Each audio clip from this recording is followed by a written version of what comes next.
done more customer segmentations than we have customer segments. We have a very well-defined measure of shopper and conversion that are different in each region, different year over year. We had many high-performing marketing channels. They were all making money. So my business partner Bob and I were meeting a prospective client. Sorry? That was my evil twin. Yeah, it turns out to be really easy to do that when you don't dedupe across channels and sub-channels and have lots of conflicting definitions of channels. And finally, we were receiving some great requests for deep dive analysis and data validation. Great, business was coming to us, asking us to do things for them. Until we realized that the same exact requests were going into more than one of my groups, that each were managing different systems and different data, coming in from the exact same requesters. We were getting played by the business all along, and we didn't even know it. So that goes into my humble 6 lessons on, as we pulled this together and built it out, what did we learn? So the first, to that last point, if you're not working with your peers, you're competing with them. It's one thing to call yourself a data-driven company where you let the business make decisions on data. It's another thing to truly be competing in analytics. Our business was making every decision on data. They just got to choose many sources of data and pick the one that actually worked best for them. And we let it happen. Didn't even realize we were competing with each other. How many groups, and I challenge you, how many different groups do you have doing data analyses, and do they really know what each other are up to? Have you really synchronized the data? Have you really got the standards there? Second one, this is an interesting one. Learn from finance. Probably one of the few non-finance people who's jealous of the CFO. And I'll tell you why. This new president comes in, takes over. First thing he does, I think his first decree is he got the head of finance for Expedia, or VP of finance, in the office next to him. It's a very reasonable thing for a president or a CEO or a general manager to do. Why? CFO has the truth. They have the data of record. They know exactly how much money we made or lost, how it's trending over time. That is trusted data. But the other thing that they've got is they've got really seasoned analysts that don't spit out data. They spit out predictive forecasts. They spit out really interesting narratives that explain what the data means, why it happened, and what you're supposed to do about it. Think about how different that is and how our world has grown up. We don't, when we're hiring web analysts, say, must be MBAs. In fact, I would bet most people in this room would consider that a liability. But as you're really trying to convince senior management, these are the folks who know how to actually make business recommendations. And we've basically said, we're going to watch everything you do. We sit on the same floor now. We partner in almost everything. And my goal is some later job down the road, some new president comes in, their first job is they put the CFO, the VP of finance in the office on their right, and they put me and my group on the office on the left. Especially those of us in e-commerce companies, there's so much important mission-critical business data that isn't transactional data. And how do we elevate it to that level? And we're working on that. Third, don't just count, do. And this is another interesting one. It goes counter to much of how we've grown up. This isn't just about great data and great analysis. It's a responsibility, literally a responsibility to see the action through. And this requires a whole different set of prioritizations. I mean, it literally means you are going to do less analysis. You're not going to have the time to do all the things you want to do because you're going to have to, with a big stick, beat these things through the organization. But my point of view is, if no one's actually acting on the data, who cares? Go home. We're just fooling ourselves. And it's our responsibility as analysts to own that. I mean, who else? Fourth, sign up for results. So the flip side of this one, if you're actually going to say you're going to deliver, if you're going to put some backbone behind it, then are you willing to actually say, hey, not only am I so sure that if XYZ happens, we will get ABC results, I'm willing to bet my job on it. I'm willing to bet my department on it, which means if we succeed, I get more people. If we fail, well, hey, we're clearly not the right guys for the job. But are you willing to actually sign up for results? That's what leadership wants. On that subject then, managing expectations. I think there is a sense that management wants everything and they want it now, and we run ragged trying to give them those things. My point of view is a little different. Most senior leaders, they just want something they can count on. If you say it'll take 3 weeks, you damn well better deliver in 3 weeks. That's what they're going to measure you on. Hey, this is someone who can give me good forecast, good estimations, and will deliver on time. But how much time do we really take to truly explain, hey, it's hard, it's complicated, this is what it's going to take, we will get it to you by such and such date, and then deliver. It's our job to teach and manage those expectations. And the final lesson, start small and communicate, communicate, communicate. We can't do all of this overnight. I mean, when I started this 3.5 years ago, it was literally 2 other guys and myself, and that's it. And we found some quick wins, and we proved it to the business, and we said, hey, we can keep doing that, give me another person. Give me another tool. And we did it again, and we did it again, and we did it again. And years later, I've got 40 people globally now, and another 60 developers dedicated to me. But it just starts from iterate, do the wins, wash and repeat, keep going.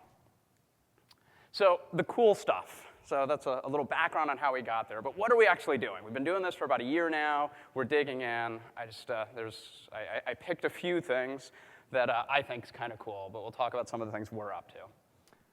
So first, I won't spend a lot of time on this, but it's sort of the industry I grew up in, so I feel like I have to at least show an example. So site conversion, which is really the discipline of finding how are customers on your site having poor experiences, and how do you deal with that? And we've done some really interesting things of tying voice of customer tools, things like Opinion Lab, with tools that are customer experience tools like Tealeaf, so that we can say, hey, anytime a user comments about something or complains, we can actually pivot in and see exactly what happened to them, assess what that was worth to us, and not only know what to do, or have the processes to investigate what to do, but understand what that's worth to us. And here's just almost a stupid, simple little example on how big this could be. So here's the last step of our checkout process, what we call our billing and delivery page. It's a pretty typical e-commerce checkout page. We ask for how do you want to pay, what credit card number, the name on the card, and we ask for the billing address. Street, city, state. I mean, there's nothing unusual here, except for this interesting field at the top, company name. And it's kind of gray on the side. You can see it says optional. Now, there's sort of a UI design maxim that if you put a field in front of users, they'll fill it out. So going through, it was the first field in this section, and a shocking number of users felt obligated to put something in here. Now, if you're just a retail consumer and you're not working for a company or doing business travel, well, what do you put in for company? So some users got a little confused and thought, well, this is a billing information. Maybe they're looking for my bank's company name. So they put in Bank of America or Chase or MBNA or whoever it was that this is on their credit card. And then they're like, well, I guess then I need the address of the bank. So I mean, imagine this. I've been on the site. I have found the perfect trip. I've got my passenger information. I've gone through the whole process. I've logged in. I've put all my passenger information, my billing information, and literally all I need to do is at the bottom of this hit the please take my money button. And now they're off on the web looking up the address of a bank. And they put it in. And guess what happens? We were using address verification. They click. It didn't match what was on file. Denied. We don't want your money. Go away. Not good enough for us. So seemed like a simple thing to do. We quickly tore into the page and just said, gone, and we deleted the company field. Gone. I don't need any testing for this one. Just delete that sucker. Overnight, saw a 1% increase in conversion. 1%. I mean, that's $10 to $12 million in profit from a field. So how do you find these things? It's something that we take really seriously, and it's amazing the results you can get from these things. So what we've done is, hey, this is worth investing in. We've added discipline, we've added prioritization, we've gotten really serious about just econometrics around this. Everything we should be able to say, how big was it, what was the annual impact, how are we improving the business? And by doing this and systematically doing this, we've now expanded the developers dedicated to us to attack these kinds of things by 400%. But what's even more interesting is it's been like, hey, you guys are digging in. You know what the problems are. You've got the data. You've got the analysis. You know what it's worth. Let's just get the middlemen out of it. How about we just have all those developers just work under you? And my team now has literally become product management. And 20 to 25% of all development on Expedia brand right now is being managed by my organization, a bunch of analysts. Think about that. It's just amazing and something I don't think I could have predicted going into this. So our enterprise data warehouse, before I took on this position, if asked, would we ever get to a point that we would have all useful marketing data in the EDW and have that be the place that people went to use it and get rid of all of the Access databases and SQL databases under people's desks and wherever they were, home computers, I don't know. This data seemed to be coming from everywhere. I never would have believed it. The winds were truly against us. But my team didn't give up, and we've done it. We literally now are feeding every single hit coming into Omniture, the entire click table, raw data into the enterprise data warehouse. We've got data coming in from cost data, marketing data, channel data. We've literally got everything in a flexible, usable form. And on top of that, that meant we had to have consistent definitions of shopper and order and conversion. I mean, conversion alone, how hard is conversion? Number of people who bought over the number of people who came to my site. It seems pretty simple. Yet we had 20 different accurate, useful definitions of a conversion in use. What's a transaction? Is it a swipe of the credit card? Is it, well, I booked an air in a hotel, that's 2 different companies, so that's 2. Or, what's a visitor? Is it someone who came to the site, or is it someone who was engaged, a qualified visitor? In different purposes, different uses, all these things went in, and it just exploded out. So, but we came with global alignment. We got a single definition, and we've got it in there. Consistent channel and sub-channel definitions, how we define what gets bucketed where worldwide, and we've done all of this, and we have it in there. So now we can start doing all sorts of things that we've honestly never really been able to do before. We've got all these global regions, the various points of sale. We've got markets all over the place. And suddenly, we can start giving the business the data that they've never had to manage locally. We can do demand and conversion data for all our destinations. We can do conversion by POS and by marketing channel. We can cut in down to region, country, city, neighborhood. How is it actually performing?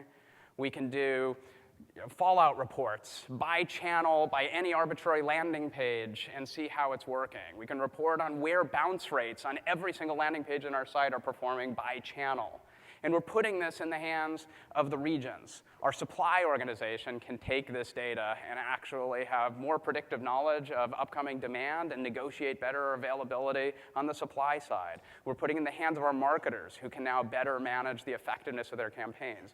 We're managing millions and millions of keywords. We're managing hundreds and hundreds of partner relationships. We've got hundreds of thousands of SEO landing pages.